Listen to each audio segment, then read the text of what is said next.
This is episode 12 of the Morebegs.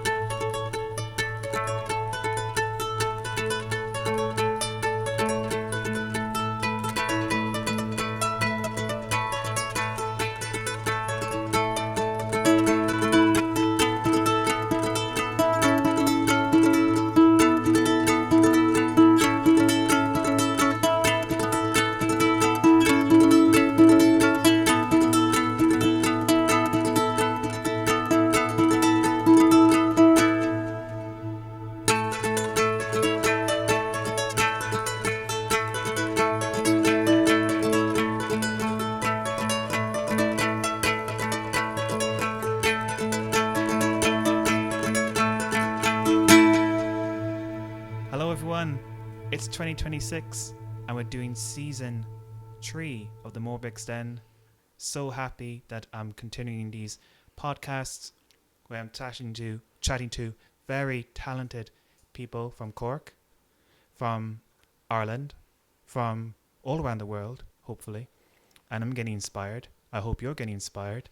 Let's start 2026 with some art and inspiration, trying to identify who we are and what we are as artists, and just spread the joy, spread the peace, spread art, because that's what makes the world complete to me.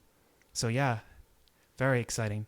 And this is a very special episode because I'm going to try and release it in Imbolc, which is a big challenge because it was decided by my guest today, MaeDea. When I was asking you, do you want to be part of this podcast, you asked me a few things. I said, you want to be in Imbolc.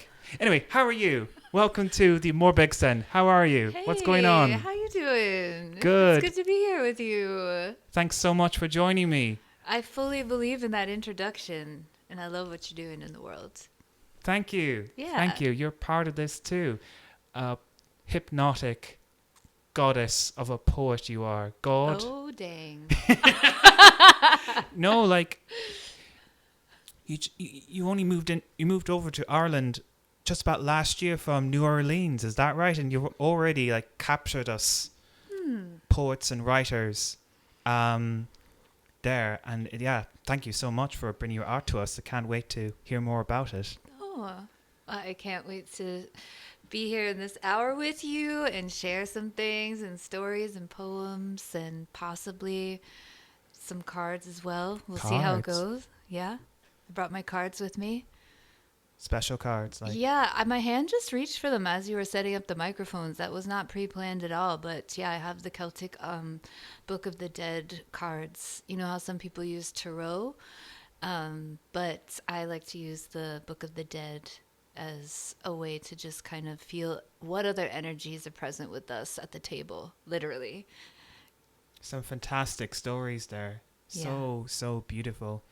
Oh, this why I really value our friendship and how I enjoy getting to know you, because you're full of stories and I love stories, you know.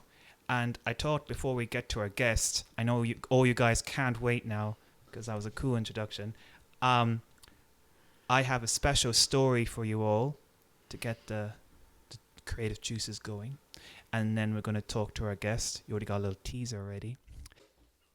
I'm going to read Why the Moon Travels by Oein DeBhairduin. And this is a beautiful, beautiful collection of fairy tales, folklore, a bit of a memoir about Oein. And it's just a fantastic collection of his stories.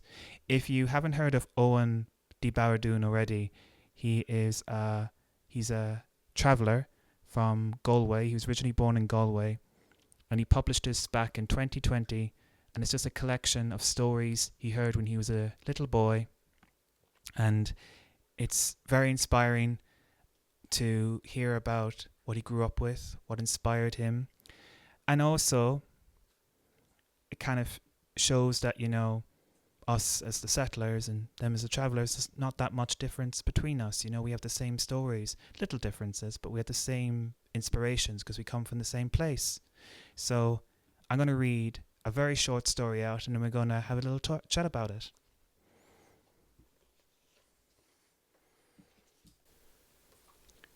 So this is page 34 of Why the Moon Travels.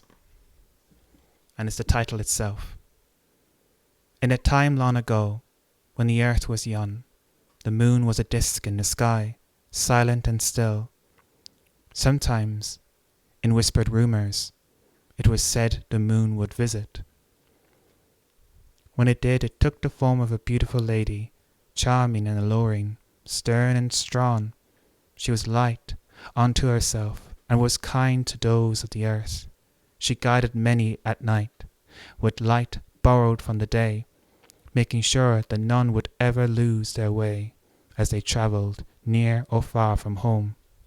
It is told that during this time on earth, she met and fell in love with a Mincéiri. And a Mincéiri is like a local traveller word for a traveller themselves. He was short in stature, slender and wispy, without a single distinguishing physical feature that would stay in their minds of those who met him. Nevertheless, people's eyes still fell in warmth on him.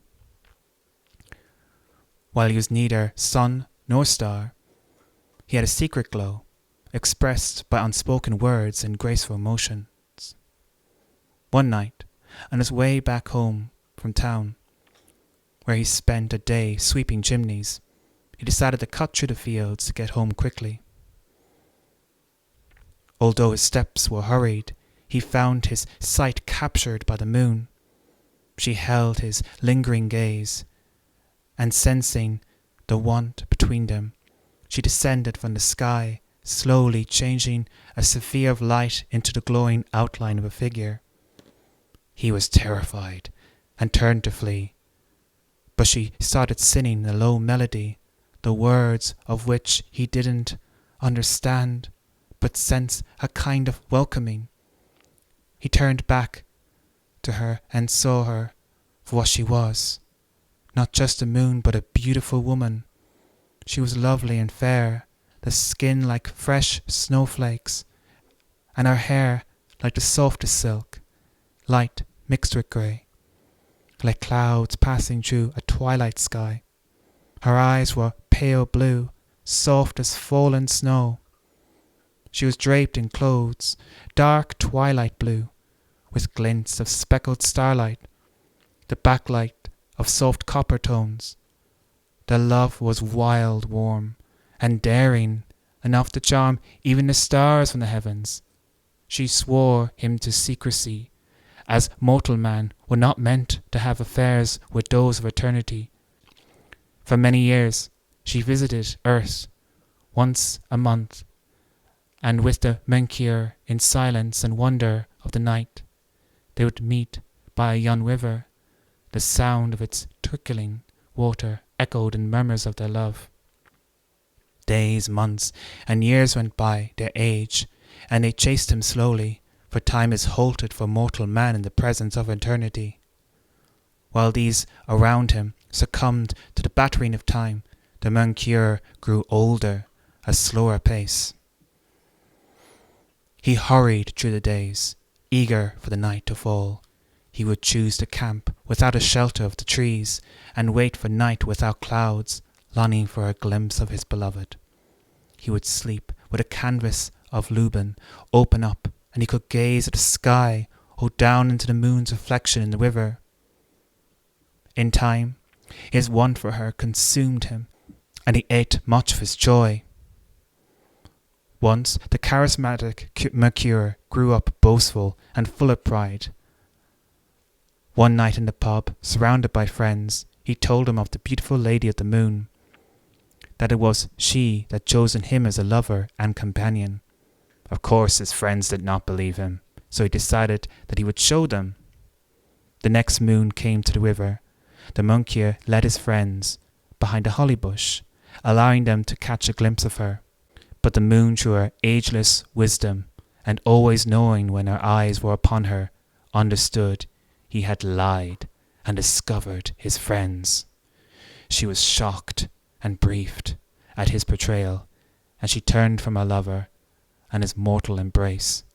She went back to the sky and hid herself in the darkness of the great nothing. the heartbroken Mercury, cold to the sky, but the moon would not answer. She loved him, and knew that he would, despite the wrong, loved her. But now that passion was known, they could not be together. Since then, the moon is no longer settled upon the heavens, but creeps out tentatively each night, and searches the earth for someone to love, as much as she would love him. Each time she is disappointed and sorrowful, and turns and faces away. She returns to the rest of solitude, of the great nothing, until the sharpness of her grief is again blunted by the deep well of strength that lies within her, and again she gazes hopefully upon the earth. Since that night, and every night since, the moon herself travels the sky.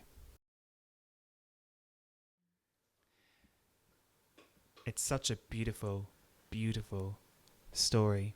Hope I gave it justice with my reading. And yeah, Mincéiri, that's a new word for me as well. That's what one of the words the travellers give themselves. MaeDea, what do you think of that story, and what do you think of storytelling, and what do you think that gives us as a story? Well, I think numerous things. So I'm going to focus on one and at a time, but maybe just one right now, and go for what it brings up to me when, like, the moon and the man had a particular relationship within mystery, and the moon requested that the man not give anyone proximity to that, like, very special collaboration. And I think I was questioning, like, well, if he had the desire to share beyond, like, because I do understand, like, being overtaken by mystery and you can't explain it to anybody else, and you start to feel isolated. The length of his life, he was isolated. He started being isolated from his people. He blabbed. He had to share it. And I was like, I wonder why he didn't become a bard. I wonder why he didn't become a songwriter. How you could, like, you could kind of, like, twist around, like, you can't share the direct relationship of the moon and the lovership, but you could have if you played the violin, like, or the fiddle. Oh. Or you could have if you were, like, playing the pipes, and I just think about how... I know, that's the loss, because sometimes in stories, especially folklore, it tells the worst and the best of us. And sometimes those stories, and especially this one, show the best of us: love, desire, passion. But the worst: lies, deceit, betrayal, broken promises. And it's just how mankind are, I suppose. But it's a beautiful story, and it's a beautiful, beautiful book.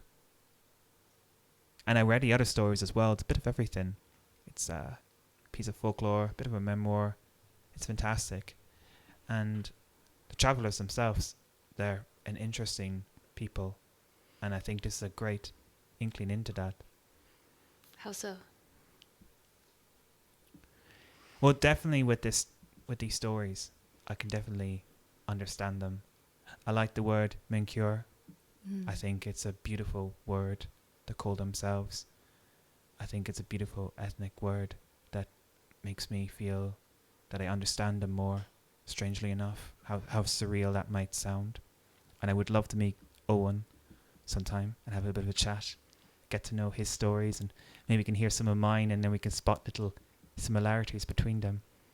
And Oein, if you listen to this, big thank you for publishing a great, fantastic piece of work.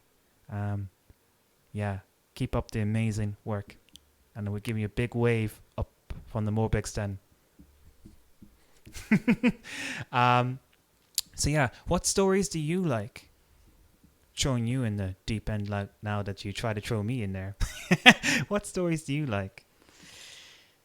Um, What stories are you reading? well, I'm reading a lot of stories about people from southern Arizona at this time, um, and from indigenous writers of Yaqui people and the Tohono O'odham, and just so Leslie Marmon Silko is one of my favorite writers, and a book that I kind of return to over and over again is The Beauty of The Spirit of Yellow Woman. I Yeah, let's back up a bit. Who are the Yaqui people? Because that's a new word for me now. Who are The these Yaqui individuals? people are a tribe of indigenous people that live in southern Arizona and northern Mexico. Wow, Yeah. interesting. And do they face many challenges from where they live today, or? Yes. Especially the border, because there's a border between their natural homeland, their sovereign homeland, and the people of the Yaqui that live in Tucson City proper. Their land has been scissored by city planning and like decimated by highways. So the reservation that's right in the middle of the city has just been separated by a major highway. Yeah. That's challenging, and that's very difficult to hear. Do you have a connection with these people? How did you come across them? Oh, because I lived in southern Arizona for a good while, and I still go back there a lot. So yeah, Do you have many friends from there yeah, yeah. in that the tribe, the Yaqui tribe? Is that I right? have some friends. Yeah, they hold ceremony all throughout the wheel of the year. Oh, okay. They have their own wheel. Yeah. Yeah, Do they have their own names for seasons and stuff like that? yeah. They have a whole language. Yeah, That is so class. they don't like a person who is Yaqui would be the Yaqui would be their first language, then possibly Spanish would be their second, then possibly English would be their third. Makes sense. So yeah. That's interesting. But I'm not an expert. I'm just in proximity and have deep respect for everything that they've survived. Some of the struggles you named out for them is similar to what I heard from the travelers as well. That they essentially can't really be themselves nowadays. Um, and you're kind of studying that for your PhD, aren't you? The indigenous peoples. Do you want to talk a bit about that? Sure. Yeah. Yeah.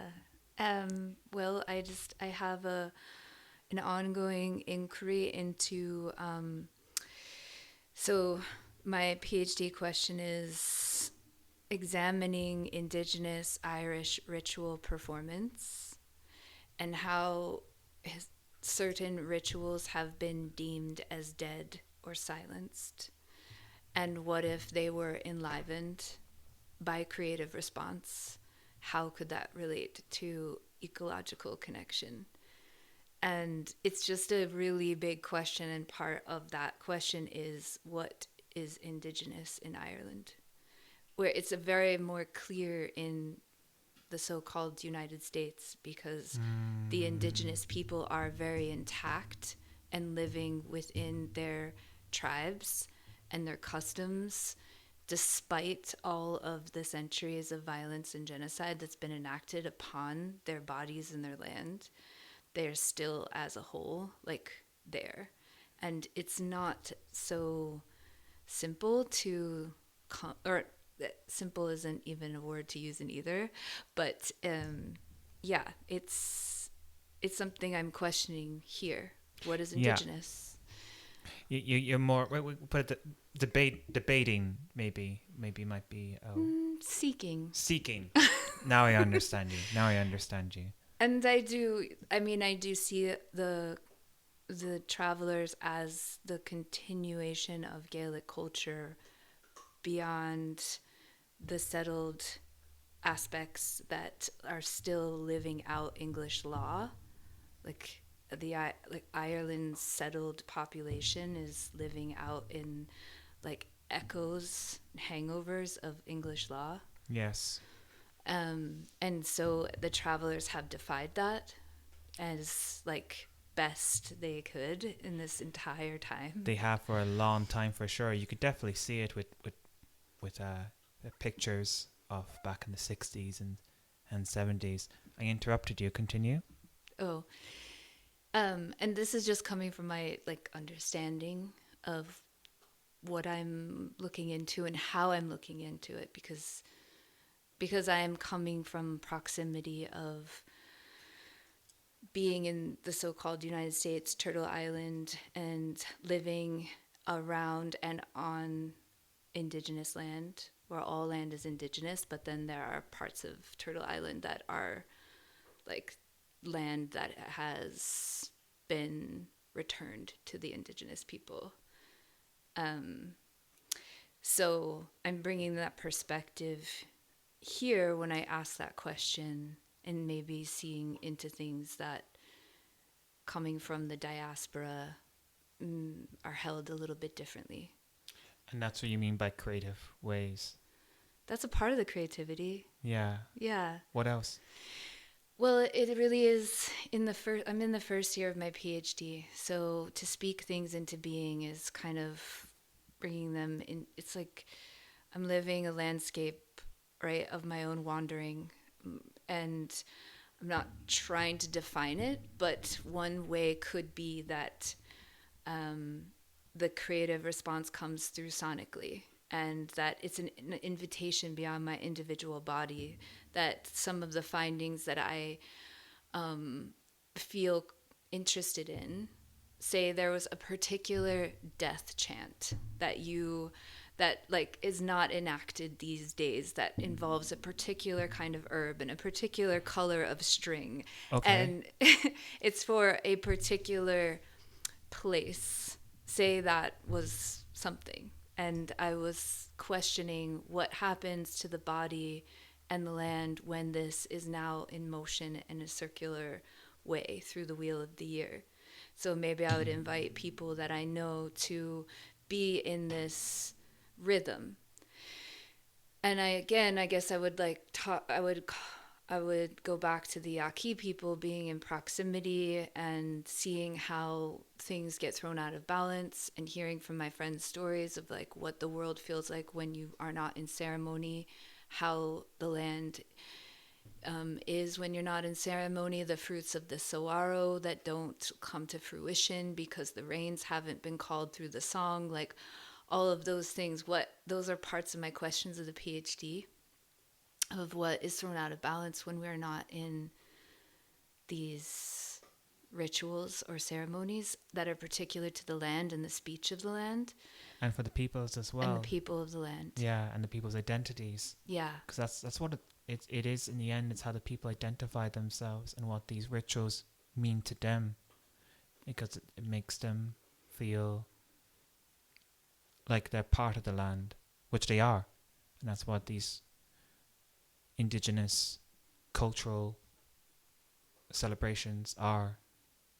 Traditions. It's a fantastic project, and it looks like you're still trying to define it for yourself. You're still on the journey. You're on the path. Yeah, I mean, I feel complicated talking in a manner that's like I'm not an authority on the subject, although I've been in the subject for decades of thinking, you know. But that doesn't make me an authority, and I really push back on speaking from a way of like, this is this and this is that, because I believe that is a colonial like aspect of speech. Yeah, and trying to put English words on top of a different language in a different way, because continue. Yeah, and the other thing is that I can even scan my brain of just the past 5 minutes and just see like how many things that are kind of getting flattened by talking so fast about something so vast. And that I'm missing. Right there. Yeah. And that I'm approaching it carefully and slowly, but that even talking about it, I'm noticing how, you know, there's still questions like, I'm I'm creating an assumption that this is relevant for this time. And inside of this question, there is it relevant right now? Is that even relevant? So I'm, I have to hold all of the complexities when I'm approaching this, which is, yeah, the complexity of being an English speaker, the learning Irish, like from the start, and Yeah. yeah, and then also growing up in the so-called United States and being from the Irish diaspora, the complexity of having a family that like you get the inherited homesickness, but you didn't have proximity to Irish culture from Ireland until I was an adult, like all of these different aspects that might bring a lot of things to the table, but also they are what they are. And so, yeah, slowly and cautiously, no matter what the pressure of the college might put on me, I'm just still going to approach it like step by step, slowly, slowly. Do. Yeah. Do. And enjoy it as well. Big congratulations. That sounds like an absolutely fantastic mountain you've got for yourself. Well, I'm glad that we have met and we're in each other's lives and we're friends because we'll be chatting a lot about it through the years. Can't wait. I can't wait. Sure, I love chatting about stories. I know you do. Yeah, I just can't stop. I just can't stop. No, I know. I Yeah. know. But Okay. as we've What? just mentioned before, I don't speak Irish. Mm. And you know what? The stories were written to be in Irish. That's what I find. There are some words, especially character names, actually, like for example, Sive and She. The way they're written, they look like each other when you read them off the page. And I remember I was reading Lady Gregory one time, and they had the word she in one part, SIE. Is that right? And then they have Sive in the next chapter, and I got confused, going, "Wait, is this the same person?" Because they both looked kind of the same. But then I realised, wait, it's supposed to be written in Irish, not English. And in English it'll look confusing, but in Irish it'll look very certain and very clear that these are two separate beings. So, yeah, language is incredibly important in storytelling. Do you know much of Irish or... So I'm a nerd for language and words, but I am not like a fluent language speaker.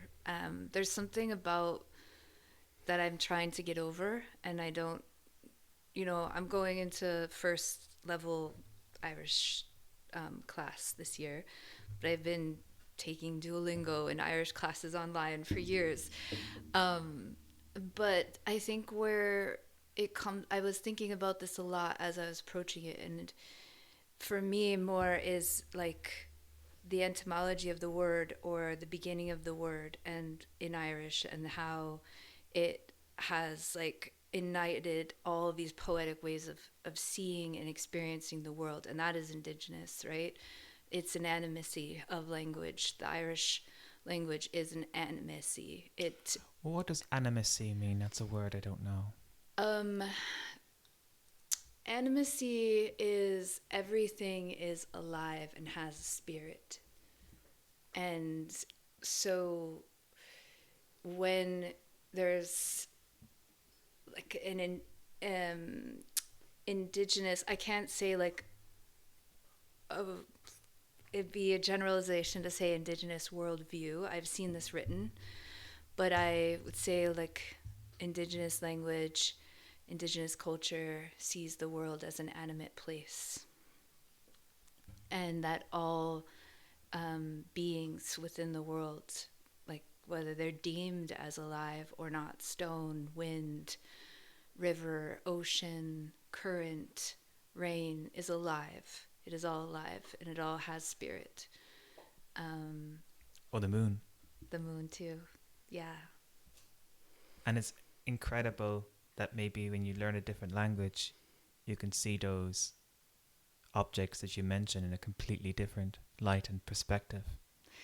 Yeah, that's the beauty, is that you know it in your body, right? All the different forms of rain. you've witnessed it, you've been a little child, you've watched it, you've experienced it, you've held your tongue out, and then it's just rain in English, or falling rain, or hard rain.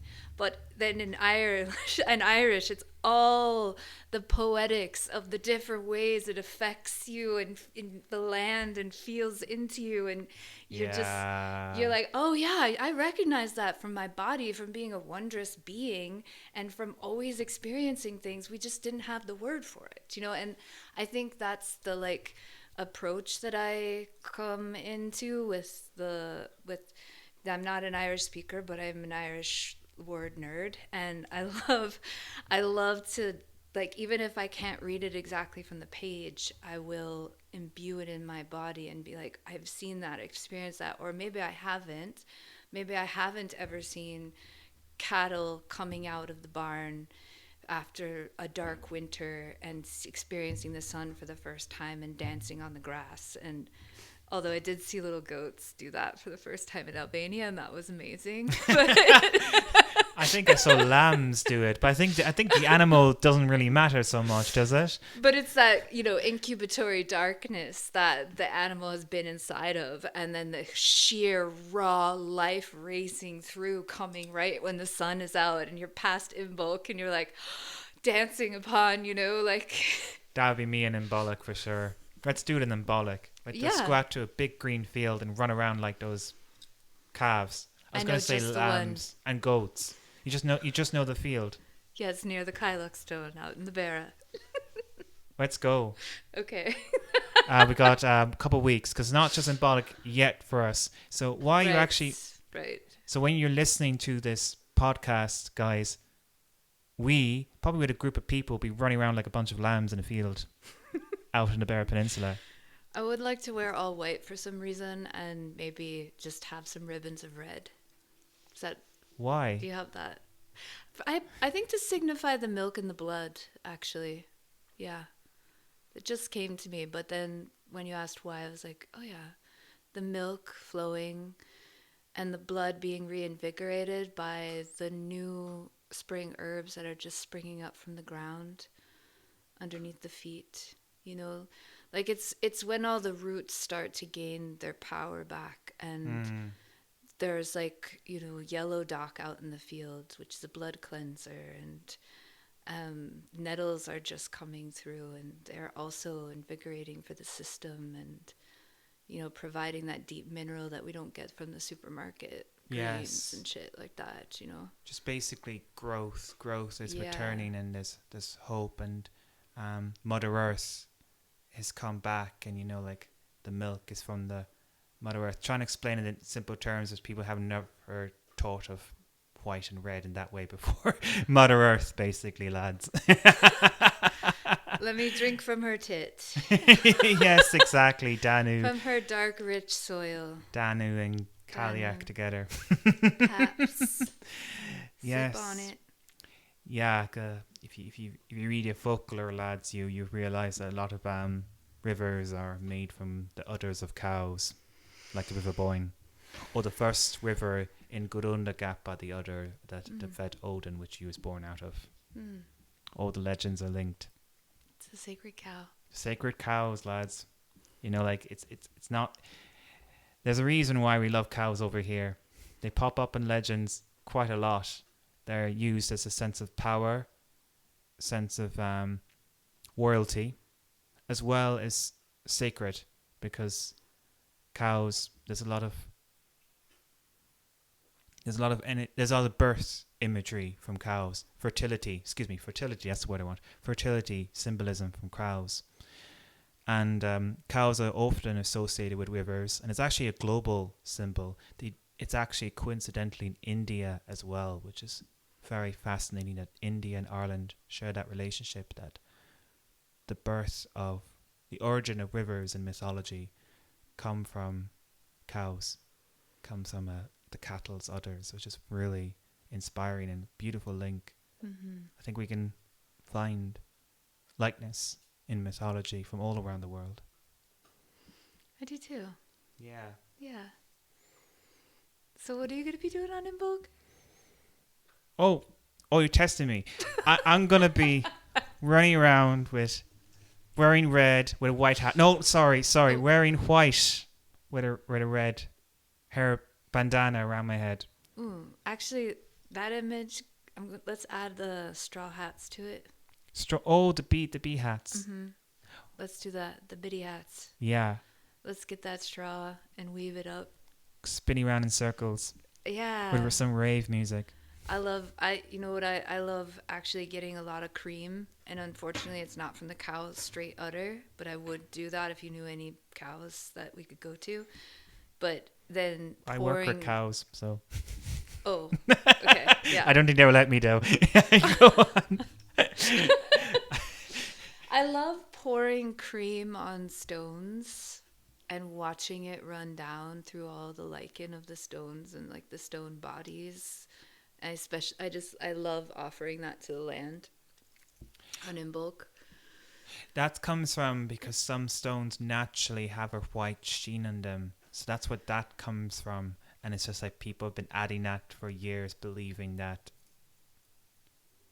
a giant cow maybe was associated with that stone. I think that's where that comes from.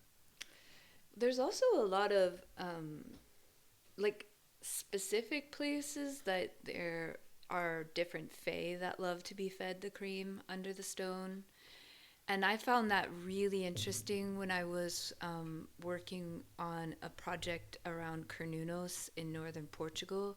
And I was visiting the stone circles up there, which actually the forests of northern Portugal share the same oak forest streams from Ireland. They share the oaks were also the oaks from Ireland. No way. Yeah, and they have a particular ferocious band of fae that live under those stones, and if you don't go and feed them cream, then they like will come up, and they have these huge teeth in the stories, and they come and devour, and they're the Moira. That sounds familiar. Yeah. Same word, Moira. Moira. Oh no. I mean, I'm not saying it in a Portuguese accent, but Oh, I have a Portuguese friend. I probably asked them. ask them about it. Moira. Ooh, I'm trying to think about how they would do it. It's Moiara. That's so cool. So in North Portugal. Yeah. Mm-hmm. Continue. I loved walking those stone circles and then being in the forest and just feeling into the kinship. Like if the dream is alive on this land, then when I walk in the stone circles and carry my body to the Ardgroom, I walk that stone circle so much out near the Cailleach Stone in West Cork, and I'm always embedding this footstep prayer around those circle stones because I feel the longing of the forest there, and I'm just in my footsteps is like the wild will return to the land, the wolves will return, the wolves want to be there. So, you know, there is that like accurate question, am I imposing my will upon the land? But I feel it in my feet, I feel it in all of like these ways of the forest coming back, especially to that land. It is a rainforest there. I feel it in my feet. I love that. That's really cool. Yeah, and those feet walked the forest dream, the dreaming underneath in North Portugal that shared the same acorn seeds. And I just feel like that's a way that the human body can also approach these places, that like the way I visited up in Donegal, my friend, he brought me out to this tiny oak forest that was in a gully, and he told me the birds planted this forest, and it was the only forest that's in Falcara, but it's because of the birds.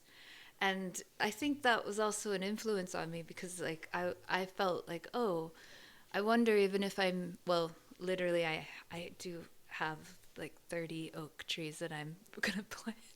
They're almost 2 years old now. I'm carrying them around in my car because I don't actually have a home. So There's a forest in your car? Well, now they are at like they're right now they're over at Alan's house because they get a space there for Oh, the that's rain good. to That's like good. yeah, but as I shuffle from home to home, I bring my forest with me because I will plant them one Because day they for might need a bit more room yeah. in a bit of a while. Yeah. Although, I wouldn't mind a car and a forest in a car. They can live in those in for like probably 4 or 5 years, but hopefully I plant them sooner than that. But it was that same kind of inspiration that, I flew to this land and I was fed by it. And in turn, that feeding came inside of me and I deposited like what I was fed by what is hungry in the land that I walked upon. Like this one small patch of land is hungry for forest. Maybe there's a lot more. I'm not trying to say that it's just this one stone circle, but I'm quite close with this one, and I can feel the dream of it pulse underneath, calling the rainforest back. I'm not the only one. There's a lot of people talking about the rainforest. So, We need a yeah. lot more forests in Ireland. Yeah. For sure, for sure. It's about to say, a forest in your car. It'll eventually become your car in a forest. I'm going to leave it there. Yeah. Definitely. Mm-hmm. Which Broken down, and mice and squirrels and foxes will be living out of it, and it'll be all mossy and yes, please. gorgeous and rusted because we'll just be having donkeys getting back and forth, and it's going to happen. yeah. It's going to happen. Sorry, everyone. No, we're headed for that, and I'm excited. It's going to be very soon. Imbolc, lads, Imbolc. It's going to be rebirth. Watch out for those cows. Rebirth. Yeah. Wouldn't mind a forest in my car. Well, I think you could get one started. Oak seeds are they just want to live. So they just hang on to the soil and then they grow up. You were talking about you wanted a garden. Garden of forest, baby. I want to learn about trees. Certainly, there is a New Year's resolution I have where I want to look at a tree and know what that tree is. And not too bad with birds. When I see a bird, I know it straight away. But trees, I actually don't know a tree when I see it, usually. So I want to learn about that as a New Year's resolution because, trees are so beautiful. Mushrooms, too, and all those other lives, Yeah. We share the earth with them, the wildlife. Those wilderness, those little creatures. And they have their own stories too, I bet. Everyone has a story. And we're just part of a larger web, I think a lot of times humans center themselves in the story, but we are just, we pivot from the web of life, like the edge, the center. We're holding the threads for other life, and if the more we realize that, the more space we give for other beings to have their space, back. And yeah. I guess I'm thinking about one time I was up in the Sklallam people's land, and the person I was with at the time is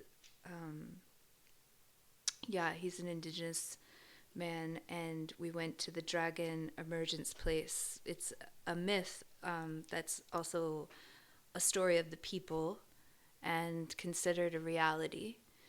Is this in Ireland? Nope, this is in Western Washington. Continue, in the Sklallam land. Yeah, there. And so there's this beautiful story about a dragon that had like a really strong relationship with a young man of that tribe, and about thousands and thousands of years ago. And we were in the emergence birthplace of that dragon, and he found this beautiful dragon tooth stone, and he gave it to me. And we were kind of in a very altered space, and he just like placed it on my heart, and I was looking down, and I just couldn't believe this gorgeous dragon stone that looked like a moonstone was on my heart. Wow, he gave it to you at that location. You felt like you must have been part of the story. Well, it did. I felt like it was a continuum of the story, right? Wow. Yes. Yes. Of course. Yeah. Yeah. So he found the tooth in the cave, and then placed it on me, and then I was like, I had, well, we had to separate it, time and space and all of these things, and I had to go work on a weed farm in Northern California and trim a bunch of weed for like days on end, weeks on end. That's how I was making a living. On the way down, As you do. yes, and on the way down, I brought the dragon's tooth with me, and I stopped at a friend's house who just got a temporary house by a river, and I saw a fox in the field, and I just said, I need to stop and I need to like listen to the stone.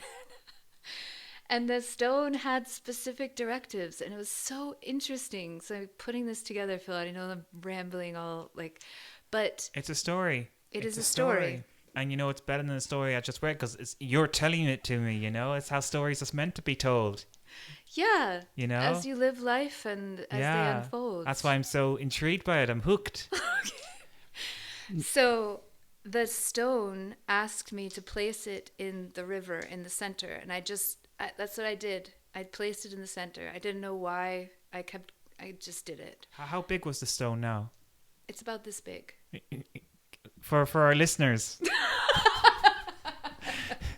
It's about as big as my pointer finger, maybe bigger, Okay. and curved like a tooth, and it looks like a moonstone. Wow. Yeah. You might see it someday. I travel with it. Is it in your car? No, it's in my pouch of special stones. Cool.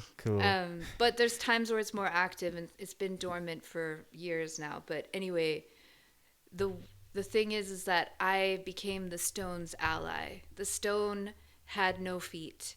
The stone wanted to be in rivers that had previously been really fucked up by gold mining. And so all along the way down to my job, I was actually late to my job because I had to stop periodically and just sit for however long. Sometimes it's 5 or 6 hours. And it was like all these little windy roads in California. And the stone was my guide. You were a stone lifter. I was a stone lifter. Maybe that's what they did long ago. They just listened to stones. That's how the stone circles were built, everybody. It wasn't people building stones. It was stones telling people where to put them. What to do. Because stones, they don't have no hands, they have no legs. Yeah, but they have... Makes so much sense. They have so much power. And I could, like, as I was sitting for so long, like, watching nature all around me, like, I was... I didn't bring a phone out there. I was like old time shepherding, I was like old time shepherd. If you're in Albania, you see the old men with the suits and they're all dusty and weather worn. They will not have a phone on them. You see the young man, they'll have a phone. They'll be YouTubing while they're watching all their herds of sheep and goats. I was the old time shepherd right there. And sounds so badass. And then in that, I was watching the stone, but over time and over days, I just realized that the stone was mediating the waters and the toxicity. And I was watching the patterns. You get absorbed in the patterns of nature. And when you leave behind all the crowded things in your mind, eventually it just gives over into the well of inspiration, and you go deep into the patterns of nature that can be poured forth as a terrifying stream, right? Like it can devour you, and if you surrender enough. And I did have to be a bit vigilant because I'm in territory that is, there's hunters. It's autumn. I'm in a rural setting in the United States.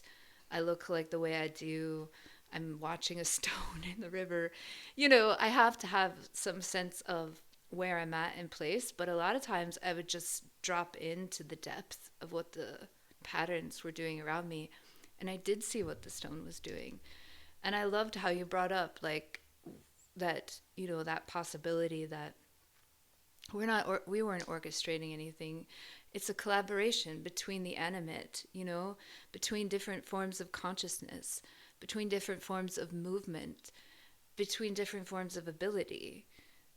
and all of those generations as well. intersections, you know? Yeah. And the stone circles, the stones also had a desire within them and continue possibly. Like the stone circle in Ardgroom that has a desire for that forest to come up around it. And expands generations. You know, you might think we're absolutely crazy here saying, you know, like standing the stones are talking to us. Like I love hugging stones, hugging them tightly. But when I was in Stonehenge, I realized that yeah, giants did build these stones. Giants did build them because the people who built them became giants in time. Mm. That's why. That's why we call them giants. Yes, they were giants because they became giants to put those stones up. And that's how we would become. We become giants in time. That's how it kind of works. And you know, and the legends are not wrong. They call them giants and they're not wrong because they became giants in time. So, I do think the more vividly that you live, the more giant you are, you know? oh, that's cool. Like you are living mythically, you know? I see that about you. You And think so? yes. I have no clue what I'm doing. But thank you. That gives me great certainty. Continue. You're living passionately. You're living in your curious mind. You're living in your wonder. You're living in deeply in your interests. You're intrinsically tied to like holding threads of the past and carrying them into the future. And in doing so, you're creating new living myths. So, you know, like we will be talking about these poets and these stories from the past, but our descendants will be talking about the poets of these days as well as the poets that we've been talking about. We're a continuum in the line. And it's not about living vividly on a screen, right? Or like successfully out there. It's about living vividly within your body and your biome and within your ecology, the connectivity of your people, of who you love and what you care for and how you care for it. And all of that contributes to the next living myth that will take on its shape and form of, you know, the stories of our futures, you know? The next stone to be erected. Yeah. That's so cool. I think the same with you, by the way. Aww. I think the stories you got to share is such an inspiration. And sure, that's why I really wanted you on the show because, yeah, you've got so much to tell. You've been around the block. I've been around the curve, the mountain, the forest, the fen, yeah. You even had a forest in your car, which That's I think true. I'm riding dirty like a witch. on her broomstick, as I like on her Riding broomstick. dirty like a hag. Like, yeah, let's go. Let's plant those forests. We're making rap songs as well here. This is going to be recorded, so we can just take all this and just break it down and make a rap about stone. It's actually. I think that's a good idea. I think that's part of the Imbolc ritual. What, make rap music? Wrap around stone. Wrap around the block and Wrap Imbolc. around the stone.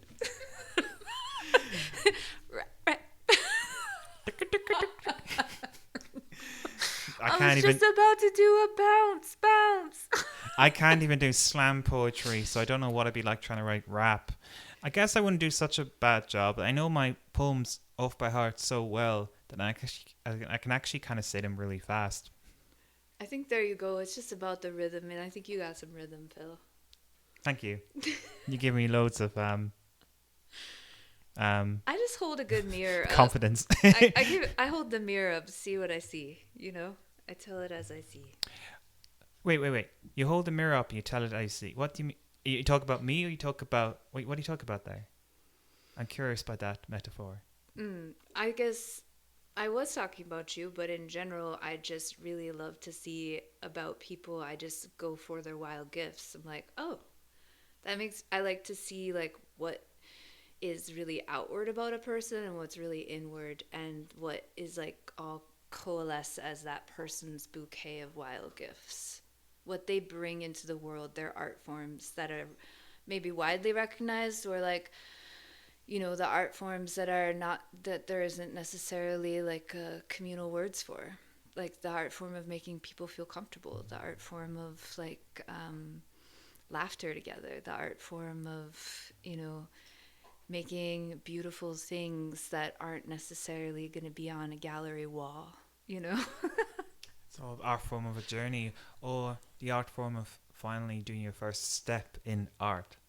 Yes, the art form of being vulnerable and pushing your edge and being brave and allowing yourself to feel shy and allowing yourself to feel stretched. How's your art form coming along? Which one? All of them together, all at once? Um, let's narrow it down a bit. How is your art form of writing coming along? Mm. I would say that, you know, it's more expressed when I read it. I'll read it. I'll read it on.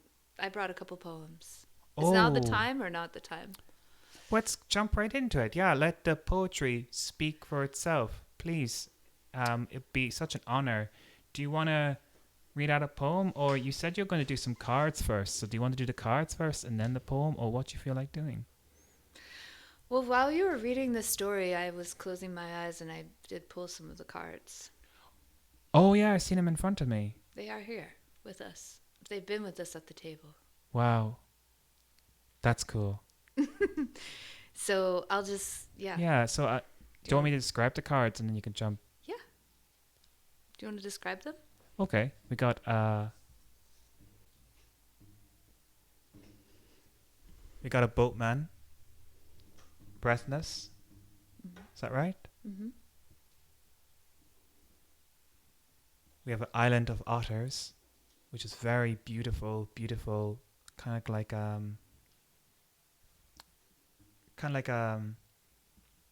lino, like a lino print. That's what it looks like to me. There we go, lino. That's what these things look like. And then the island of our ancestors, which looks like the most abstract of them all. Looks like a bit of a druid in between some doves in a little canopy. Beautiful images on these cards. And we're going to have some poems that maybe echo these images. Use your beautiful imaginations, people, as MaeDea is going to give us some wonderful poems with these cards, probably interwoven in them. Really looking forward to this.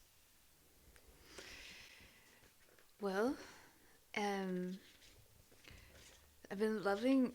So I went on tour actually to the Southwest, and my tour was a mixture of song and poetry in really small, beautiful, like listening rooms in the desert. And I've been speaking these two poems a lot. And I know that there's a thing around poetry sometimes where people like to just like share the one and then not speak it again after for a long time and write another one. And there's something about what I'm really enjoying, which is similar to the way that I approach holding ritual space, and it's visiting landscapes over and over again to where you have such a deep intimacy with these other worlds or landscapes. You're not just plopping down like a visitor for the first time and moving on, and it's just this, it comes into the body in all of these different ways. And even though I've written it and I've spoken it, the way that I enter this poem, it affects me in all of these new ways every time I speak it. And so, yeah, I'm going to go for it. Can't wait to hear it. Okay. So, the white flower on the dark thorn. I've never been scared of a wild god's darkness. I was born umber, born an eternal lover. I grew to meet the god at his altar, learning the herbs to beat the ground with, the ululations to open up the earth, the reception of enlargement. How vast the nature of the dark. That black and gold has its own yin and yang. I won't ever grow old. I'll grow into something else, as Crumb Dove does, as every lunar-faced god does, my ivy root irrepressible. Auntie, gay as she was, had a crush on Crumb Dove, and as a toddler I could tell her bottle held something different than mine. She sipped on the unreachable core of Earth's liquid fire, feeding me cream and butter instead. I was rings of fat and bouncy red curls, and when her bottle was done, the stories would come, a torrent of dark, sweet gods, of oak trees and hawthorn, of blackthorn and pathways. Auntie passed her crush on to me, this hereditary god-tending, though. I took it one step further. Ard Groom Stone Circle, August 2021. Keeps coming back here. Our ceremony was beautiful. I was old enough to know that men come and go, but a wild god will stay your whole life long. When the earth encasing your holy water fades and returns to clay, the wedded love remains. Will I ever have a child that I can pass this love on to? Even if I don't, I will become an ancestor, and the loom of this lineage will spin in my spirit fingers. I travel beyond the island into other worlds where first fruits hang in the swaying breeze. And I see the wild god everywhere. In the sea gourds, the passion fruit, the young olives, the green plums. An autumn threshold beckons fertility forth. Spry old growth grape roots intertwine, juicing images of our physicality mirrored, an entanglement of vine and earth, flower and bulb. Thick thighs, wiry mound moss, cellulite, belly pooch, upper arm pillows, hot cavern lips, varicose veins, blue as ocean, soft flesh sagging here and there, a wild human body for a wild nature god. I am delicious, round, delectable. I am the harvest and the harvester. At the altar of the undressed root, I offer the ephemeral, that wet slap of bouncing fat on warm, slick stone. Oh, the caress of the shrouded, black crescent, sometimes streaked red with the blood of moontime. When stirred all together in the hive of honey, we make miel nafalkarua. Once the heart of deer was added, shot by an arrow from a past lover who soon after disappeared in the woods and was found 9 days later hanging from a slender hemlock. I collected the dirt beneath him and still travel with that earth today. My wild god knows melancholy, knows the black well, knows what is folded, what is bent, begs for the moon to shine through, for the stars to be painted in the wound, for a softer light than pure sun. He may not be as brawny like Lu or fecund as the Dagda, nor contain Cuchullin's transmorphic charm. Crumb Dove hits different.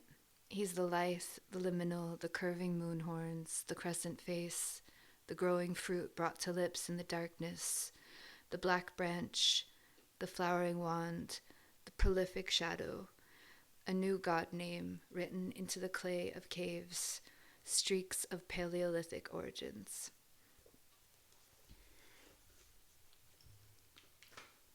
I love the way that everything we just talked about, everything and more.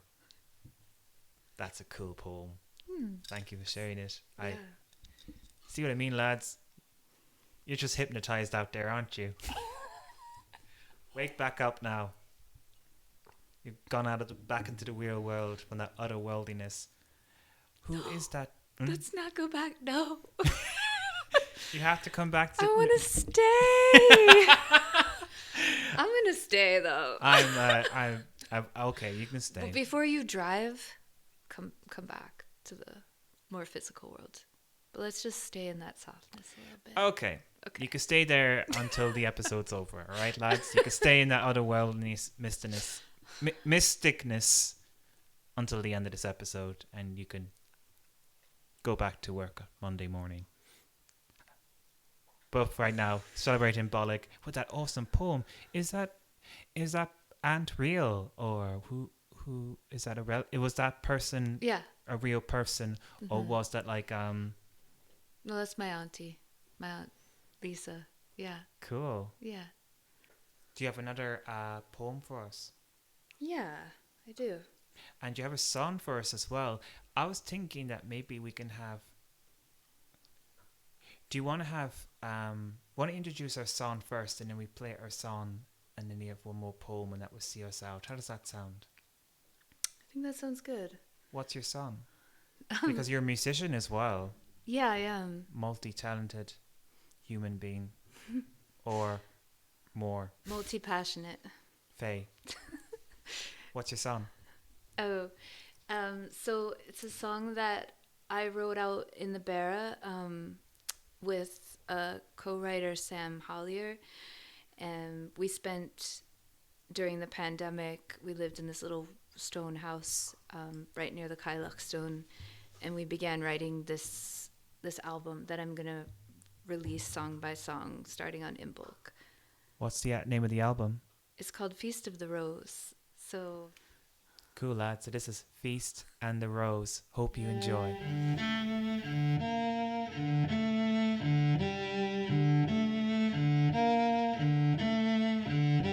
Took a night to believe you're in between my legs. Light transition between life and death, between the worlds, between the earth and us.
We really sent you deep into the other world, haven't we?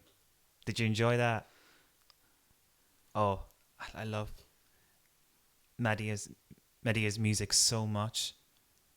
It definitely takes me into another place, another space. Thank you so much for sharing that with us. Yeah.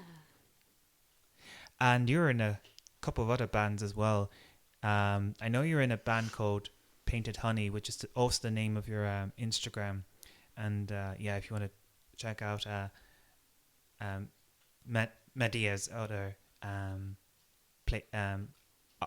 art and projects, definitely check out their Instagram, Painted Honey. Do you want to talk about the other music you're involved in at the moment?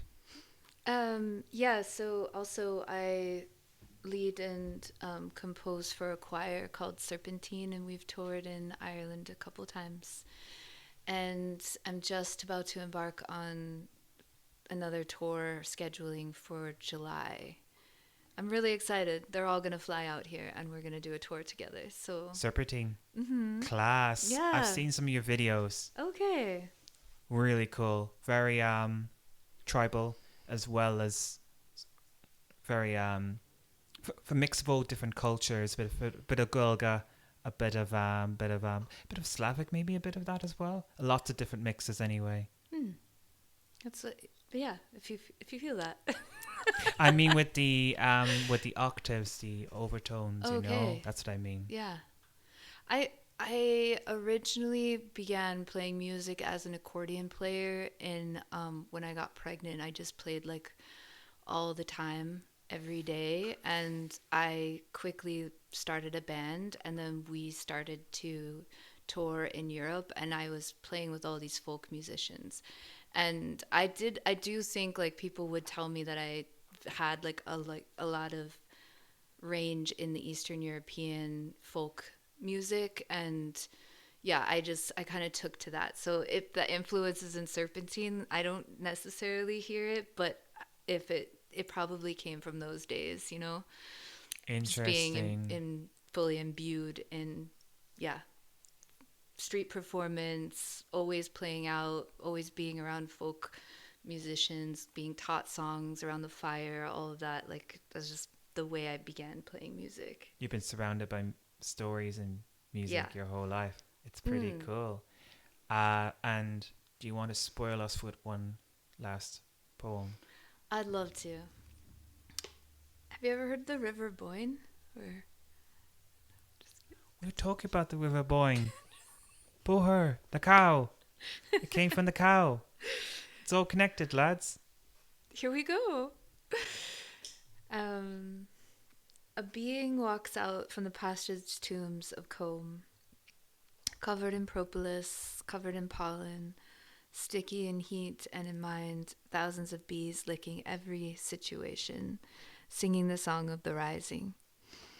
Skin of drum stretched taut between two bodies caught in a living moan, miraculous fervor dusted in moonlight, straddled in sweat and sheets tangled inside a wild springtime green as chicory and chickweed, tawny as the rutting cottonwood tree. The drum beats an ancient song. Boyne made of river, Boyne made of milky stars, Boyne bright and beautiful in a twisting dance, winding widdershins around the wellspring where salmon speak in spirals deep underneath. Boyne who mystified the Dagda and so lowered his horns for her to ride on. Ride, he sang, ride, ride. Boyne whose sex brought forth love in the form of Angus, who I have prayed to, and the swans at the threshold along the shore, where mystery and hope meet themselves over and over and over again. It is Boyne who breaks in half the covering of stone and lifts her skirts to feel the water rise up in between her sturdy thighs. It is holy water that pours out from her darkness. It is Boyne who gives herself over to the transformation beyond her own imagination. It is Boyne who welcomes the below's inspiration.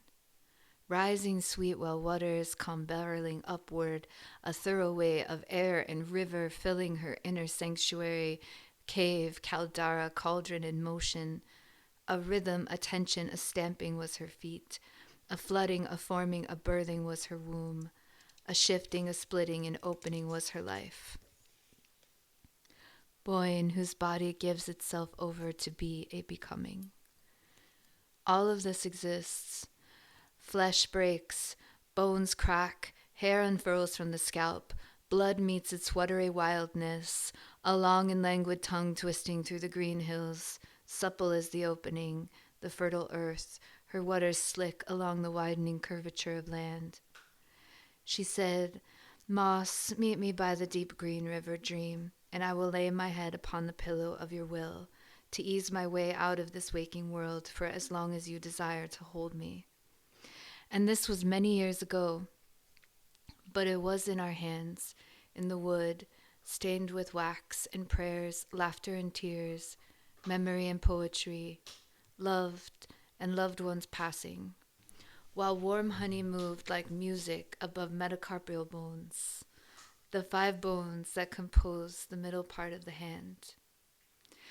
5 points shape a star, a palm becomes a hearth, an ember that hums in the center, emanating a subtle red blood fire that could create such a heat to be able to stray skyward, a slash of rosy peach across the shade of darkening cheeks.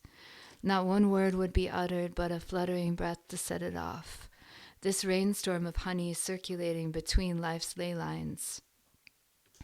A palm becomes a hearth, relative of Earth's inner core, whose heartbeat is embedded with the first generation of stars that sing to us through rivers of source, sliding into the upper world at a pace only spring can create.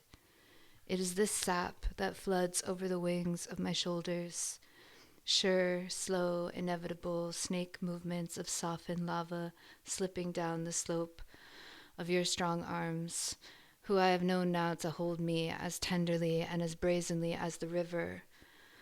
Boyne, initiating a magic that now floods inside of me.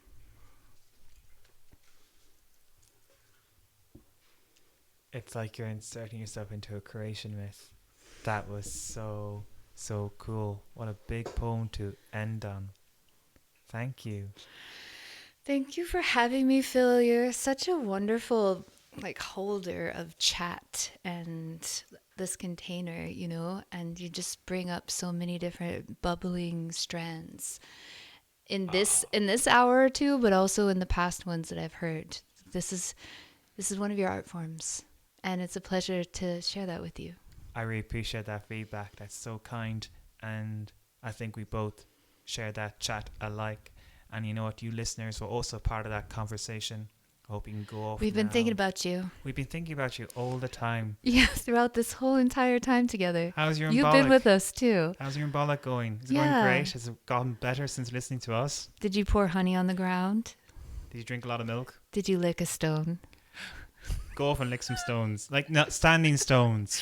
Hug a standing stone. And those ones that are nestled in that tufted grass, they're like a little lick too.